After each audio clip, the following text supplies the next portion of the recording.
Hello bears.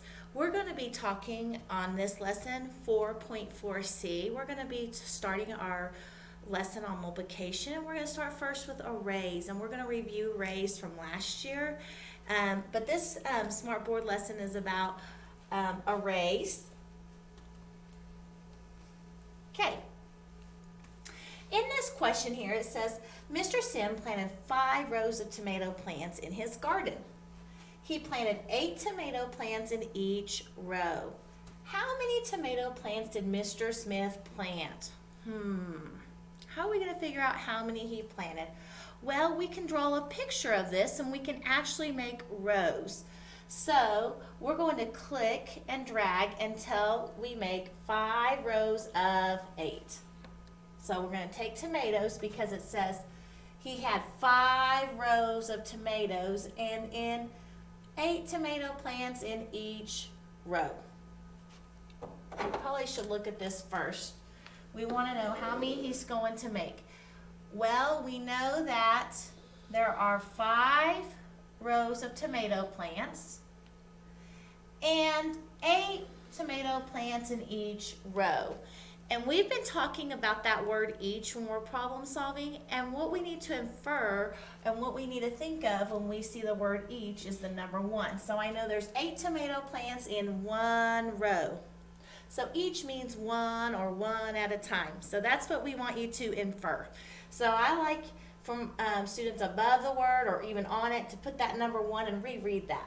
It helps us. So then we're going to make 5 rows. And do you think I'm going to really, and if you have a piece of paper or you have your math journal, if you want to make this yourself, I'm going to pull to the next screen because I cheated. And there are 5, let's count them, 1, 2, 3, 4, 5, and 8 in each row. 1, 2, 3, 4, 5, 6, 7, 8. So to figure out how many tomato plants did Mr. Sim plant, we know that there are 5 rows of 8. And what I say is 5 rows of 8. What sign did I make? If you said multiplication sign, you are right. So 5 rows of 8. So we're going to multiply 5 times 8.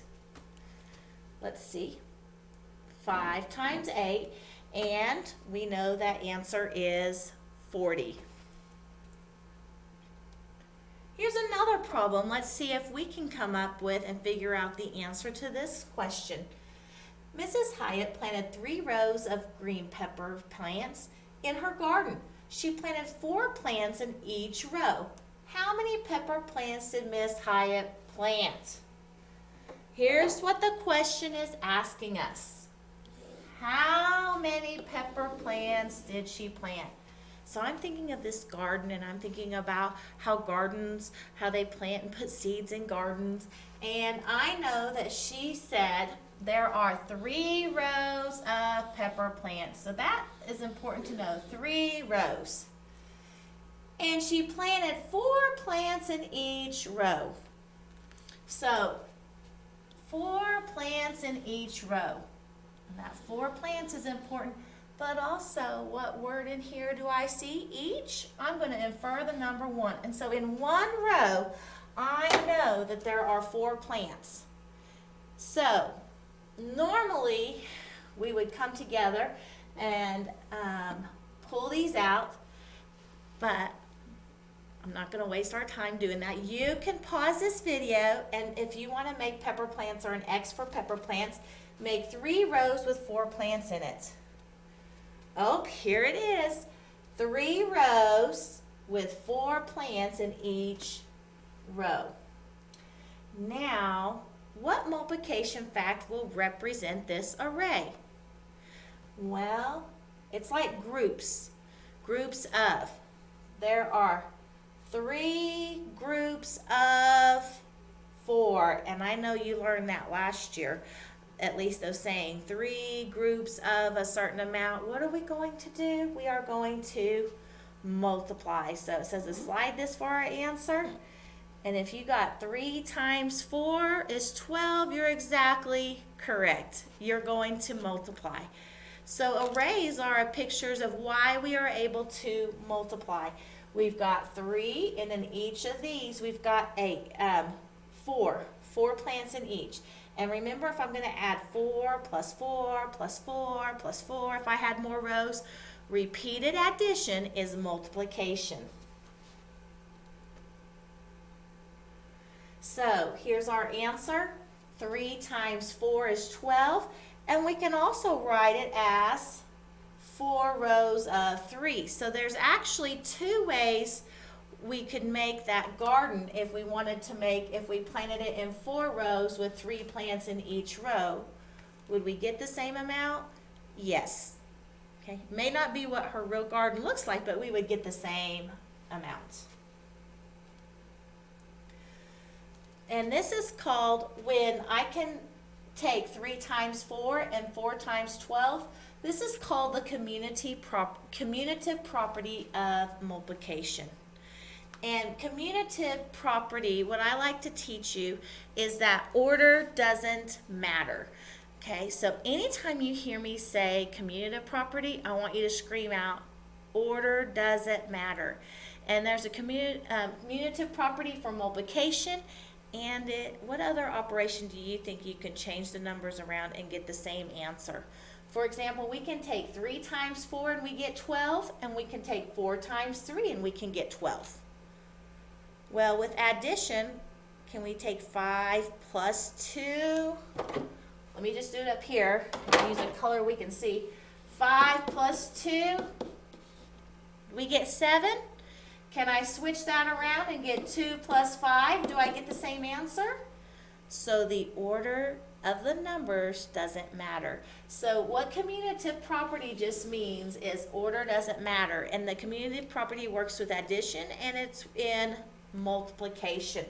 So, and that's why when you're learning all those 100 facts on a 10 by 10 chart, your multiplication facts, really you only have to know 50 of them, and then you can sort them down even lower than that, we learned, because of the commutative property of multiplication.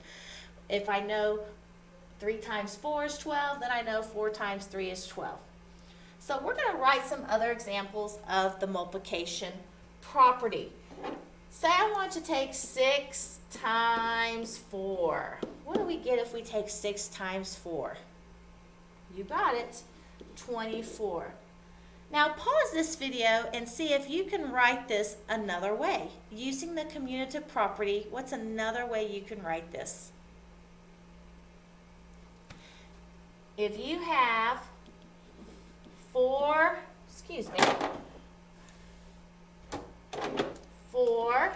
times 6 is 24, you are exactly right. The order of the factors don't matter. When you are using the same ones, you can flip them and the order doesn't matter. Let's do one more. 7 times 8. Ooh, that's a good one. Well, with our facts, remember, if I can't remember, I'm going to go 7 times 4 is 28, and I can double 28. I can take 28 plus 28 out to the side, or I can remember 5, 6, 7, 8. So, in your journals, write the commutative property for 7 times 8. What's another way to write it?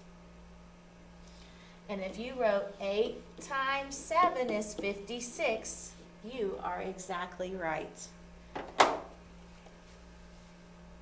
me come over here.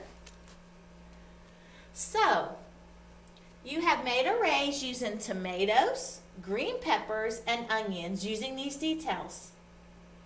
You think of something you could make with all of these food items? Okay, so we've been making arrays with tomatoes and green peppers. Well, this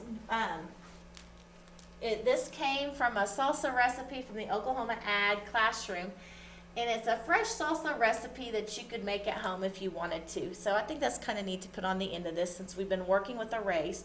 But you have onions, bell peppers, jalapenos, cloves, onions, lime, and sugar, and you put all the ingredients together and you've got a wonderful salsa.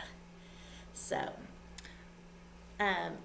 you can always pause this video and write down that if you would like to try to make the salsa, and always go back if you're struggling with arrays, and remembering that when you have groups of and rows of, make that multiplication sign and you're going to remember to multiply.